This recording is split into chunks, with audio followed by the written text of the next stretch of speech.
Always speak truthfully and forcefully. Do not be a politician ever. Playing politics doesn't work.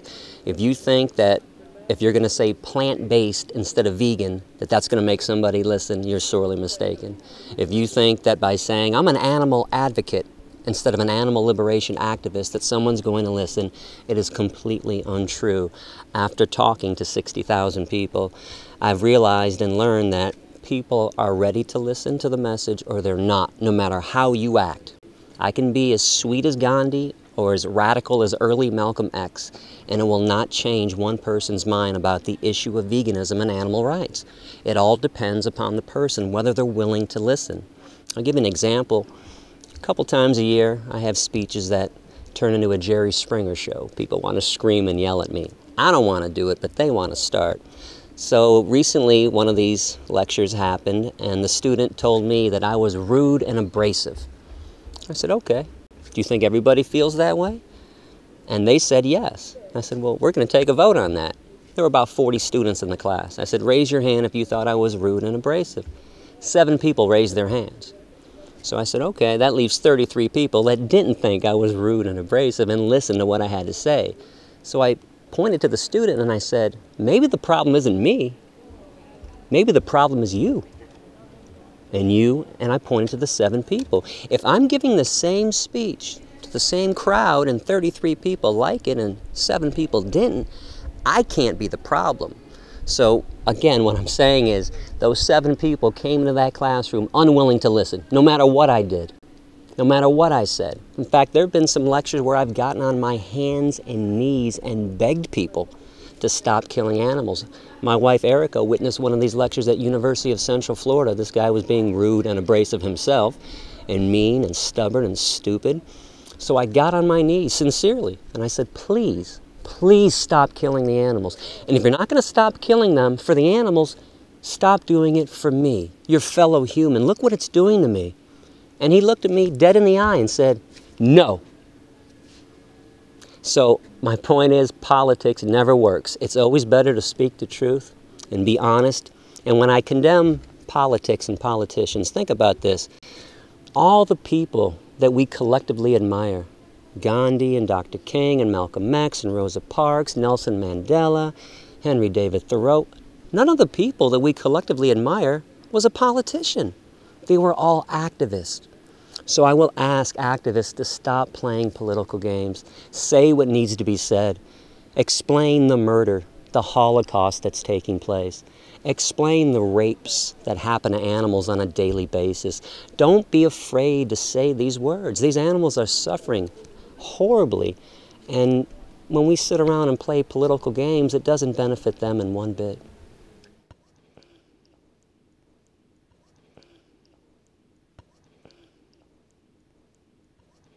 I'd say to that person, first of all, you just proved that humans don't have intelligence.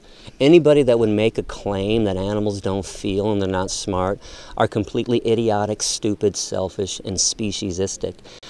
It's insane to think that animals don't feel. If they don't feel, then when we torture them and they scream in pain, when they're being hung upside down in a slaughterhouse, what are they screaming from?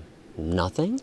When we light them on fire in burn research and they scream. And then the animal researcher claims, well, we gave them anesthetic so they wouldn't feel.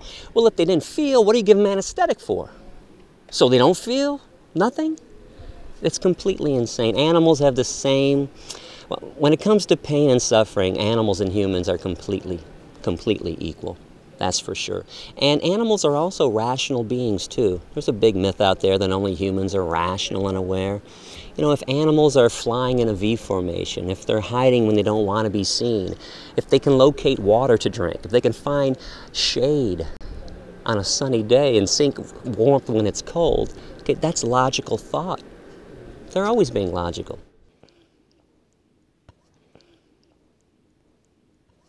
You don't have the right to, but I understand why people feel this way, which is why I want to educate and talk to them and teach them the truth.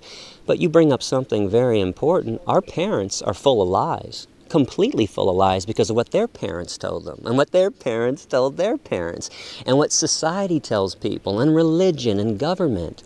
So what I want to tell people is don't believe things just because your mommy and daddy told you so. Okay, mom and dad have no clue about ethics in most cases, have no clue about how the world should be working, have no clue about proper human to animal relationships. Fortunately, all the vegans I know broke away from their parents and from their parents' training, and they are now thinking logically and compassionately for the first time. If I can go into more detail about family, I know my wife doesn't like this, but I think family is the downfall of society, because people end up living for their families, doing whatever their families want, never cutting that invisible umbilical cord that still exists. People would be a lot happier if they cut loose from their families once they hit the age of 18, trust me. No, I think my mom is completely psychotic. I think my sister and her family are completely psychotic. They've actually stopped talking to me because I care about animals. Where's the logic and the sanity in this? I can talk to groups of strangers and they break down and cry and tell me that I've changed their lives, and my own mother, my own sister and her family won't even listen to me. In fact, I'll tell you about the last time we talked. It was August 19th last year on my birthday. I was passing through Illinois where they live. I was there for one day, because that's all I can take from my family anyways. It's not like we were close before that.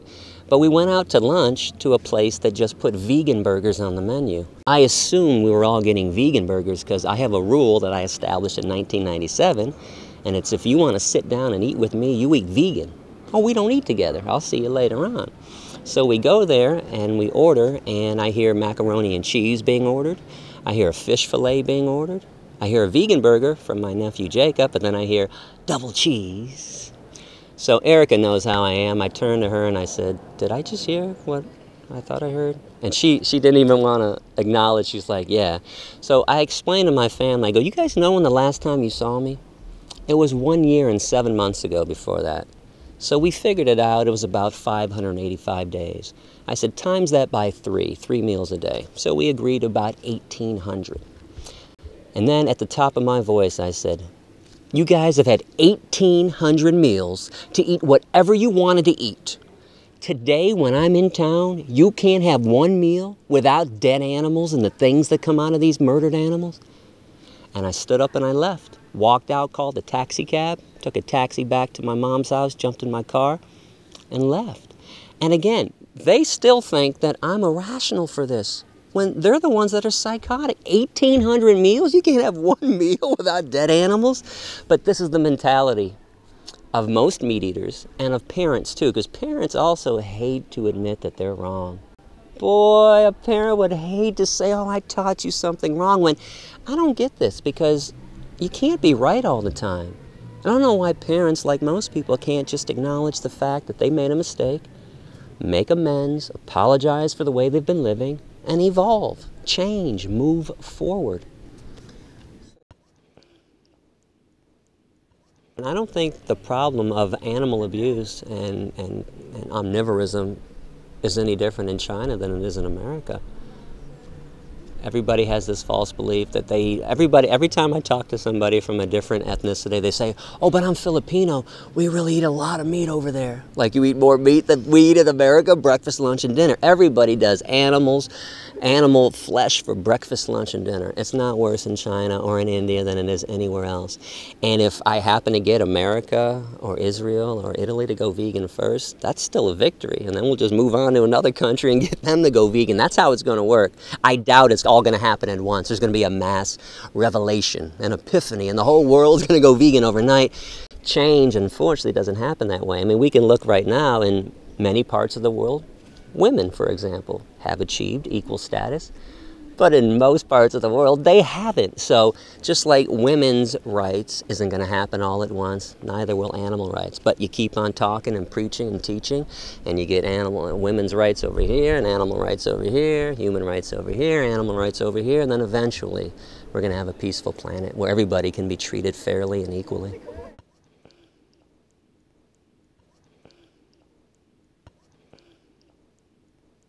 First, on the issue of tactical violence, I want people to go to my website, Adapt, A-D-A-P-T-T, adapt.org.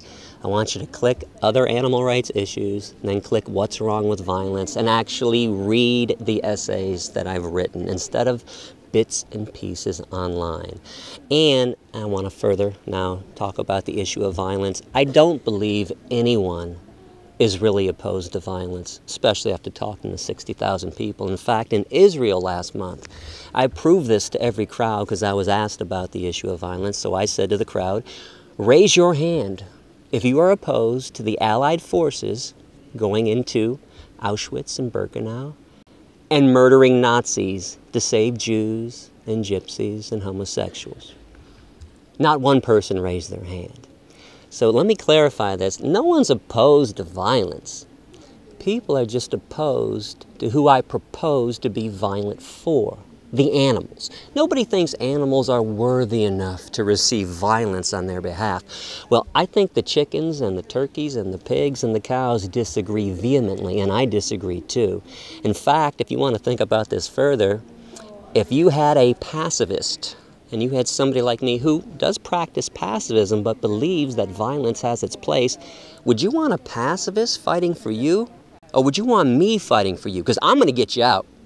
I'm going to get you out of the torture chamber. I'm going to get you out of the slaughterhouse. The pacifist is going to hold aside and say, hey, please set them free. I'm going to go in with guns drawn. And let me explain this too. If I went into a slaughterhouse and had guns drawn, and people had knives against the throats of pigs, and I said, you drop your knives. The killing is over. It's done. Let them go. It's over. I'm the one doing the noble act. I'm stopping the murderers, because unfortunately, there's a segment of our population that won't stop no matter what until you put a gun to their head, until you treat them like the victims are treated. And I want to clarify something else, because during this essay on violence I wrote a line that said that I think that women in fur coat and men in fur coats, I said men too, should be raped. The reason I said that is because foxes in the fur industry are anally electrocuted, standard method of death. Take a steel rod, lift up a fox's tail, shove it in their ass, and electrocute them. That's a rape. Chinchillas in the fur industry, standard method of death is vaginal electrocution. So they're raping animals right now. I hope that rapists get raped. And when the rapists stop raping the animals, I'll stop wishing that the rapist get raped. Please understand what I say, what I'm saying there. They're the ones bringing this on themselves. If they didn't rape and kill and pillage and murder, I wouldn't wish anything horrible on them. And I want to clarify this too about my wishes. My wishes don't come true. It's a wish of mine. I'm not asking anybody to do this. I hope that evil things happen to evil people. I'm sorry, I just can't bring it in my heart to have any empathy and love for evil people. I hope Nazis get raped. I hope child molesters get raped. I hope rapists get raped. I hope murderers get raped. I hope people that do evil things have evil things happen to them. And that's the whole point of my essay. I know people want me to be Gandhi, but I'm not. I don't claim to be Gandhi. In fact, if you ask me, my hero is early Malcolm X, who also supported a violent retaliatory response. And that's all I'm saying. If the time comes when we have to pick up arms, take arms, bear arms to go liberate the animals, we're going to be on the right side of justice. Just like the Allied forces were on the right side of justice. Pacifism, unfortunately, is what allows victims to be victimized. Pacifism doesn't solve problems of torture and abuse. It's a nice notion. It's a cute story. And let me say this again. For 11 years, straight years, that's all I do is pacifist lectures. I educate people. Okay? But it doesn't liberate the animals completely. It helps. I don't think the whole movement should change from its pacifist ways and take up arms, but I think violence needs to be part of this revolution like it's been part of every revolution that has ever existed. There's a big lie out there that Dr. King liberated blacks in America. No, he didn't. The Black Panthers were part of that movement too. Malcolm X was part of that movement too. It wasn't all Dr. King, and it wasn't all Gandhi in India either. Most of his followers killed British soldiers, set fires and riots. And let me bring one more thing up about pacifism. Gandhi, who I admire a lot, okay? But pacifism can be taken too far, just like violence can be taken too far. Do you know what Gandhi's solution to the Holocaust was? He thought that all the Jews should have committed suicide to rouse the conscience of the world to their plight. Well, I admire the Mahatma a lot, but let me say this. Okay, the Mahatma lost his fucking mind when he said that Jews should have committed suicide. That is completely psychotic, and this is how pacifism cannot always be the answer. The Jews shouldn't have had to kill themselves because they were being tortured and killed by Nazis. The Nazis needed to be murdered, and they were. That stopped it. Another myth out there, too, if I can say one more thing, is that violence begets violence. Boy, pacifists love to say violent. There's no proof to that. What was the violence after the Allied forces killed the Nazis? No, that violence stopped violence. It didn't create any more violence. It stopped it dead in its tracks. It's over. So my point is, don't be so quick to condemn a violent response. I'm not asking people to blow up McDonald's. Okay, that's insane. Okay, those people are robots. You need to teach the robots, you need to deprogram and unbrainwash people. But the direct killers, the direct abusers of animals, sometimes need more than a lecture and a demonstration. I don't say this with glee. It doesn't make me happy to say all this stuff that I just said. I wish people understood logic and compassion. Sadly, a lot of people don't. And it's kind of interesting, too, that meat eaters and people that wear fur coats and hunters and vivisectionists condemn the violence that I wish about when they're committing it every single day. They kill, let's not forget, meat eaters and people that wear fur coats. They're the most violent people on this planet. It's all kind of irrational and illogical and unfair, too, that people who are violent condemn a violent response to their violence.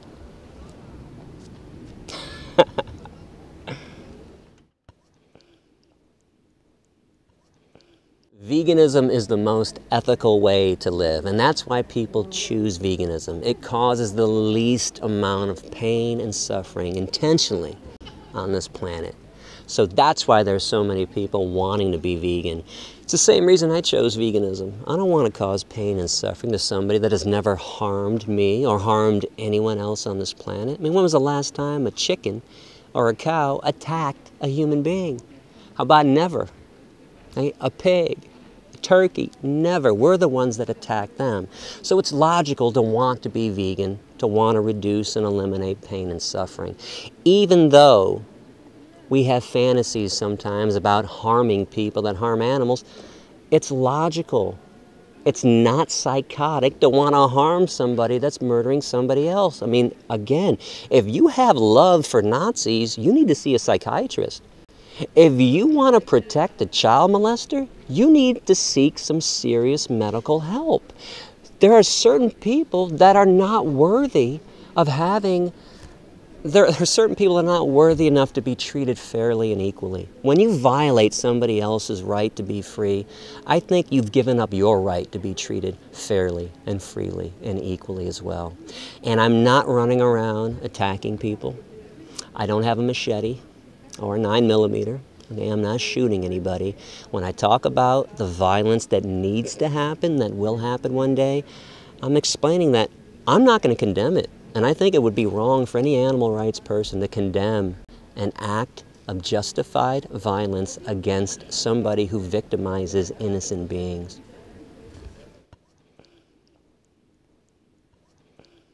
I'm shocked that people are so shocked when I wish rape upon somebody that's evil. At least in America, every time a child molester or a rapist gets sent to prison, people make a joke, and it's, I can't wait till Bubba or Tyrone gets a hold of him in prison. All the time people wish rape on somebody else. The problem is, see, we all accept that child molestation and rape are evil. We just don't accept that murdering animals and raping animals and anal electrocution of foxes are evil. That's the only difference. It's not the, again, it's not the rape thing. People wish it all the time on somebody that's bad. And about capital punishment, I'm going to go back to the same thing. If you've taken away somebody else's right to live, if you violated somebody else, a child molester, rapist, or murderer, those are only 3 groups of criminals that should be executed, you've given up your right to be treated fairly and equally. On top of that, since animals suffer the most and people in prison are eating animals, it's illogical to want to keep people alive in prison because then beautiful animals have to be murdered and killed to feed a child molester? You've got to be out of your mind. I wouldn't kill a tick on the back of a mosquito to save a child molester. And people, you know, we get asked this question all the time, who was drowning? If a human was drowning or an animal was drowning, who would you save? Well, it depends who the human was. You going to save Jerry Sandusky, the Penn State coach that just got convicted of raping like 50 children? Are you really going to go up in a canoe and save his life? I'm going to take the oar and I'm going to hit him over the head and make sure that he drowns. I would never, there are so many groups of humans that aren't worth saving at all. But people are so in love with humans and so full of vengeance and so full of hate against animals, people will make illogical statements like, oh, all human life is valuable. No, it's not. Look around the planet. Most human life is not valuable. In fact, I can prove this to you. Do you know if you removed humans from this planet, the removal of our species would benefit everything that exists? It would benefit not only the animals, it would benefit the insects, it would benefit the water, the air, the mountains. If we're the only ones that are expendable on this planet, why do people think we're so important? Because if you took the ants off this planet, the whole system would collapse. The bees, and the bees are dying off. If you've been following the news for the last 10 years, when the bees go, we're about 2 to 3 years behind the bees. That's how valuable bees are. Take us out, everything gets better. Now, as I say this, I don't think it has to be this way. Again, this is why I want to educate people and talk to people and teach them how to live compassionately and altruistically and peacefully on this planet. But right now, we've gone awry. We're like the worst bacteria that has ever existed on this planet. And peace begins at the dinner table. Again, if you can start giving compassion to the animal kingdom, to the insect kingdom, then you start living peacefully with the planet and with each other. I don't want any innocent being executed by our governments. Okay, I want DNA to be used. Okay, but there are certain cases where people are flat out guilty of rape, child molestation, and murder. There's no question about it. And keeping these people alive for 20, 30, 40, 50 years and killing thousands of innocent animals to feed them, that's insane. That's a completely insane position if you care about innocent beings and you care about justice. Certain humans have to be cut loose. Thank you very much for being here with us. Thank you. Thanks for having me. Thanks for listening.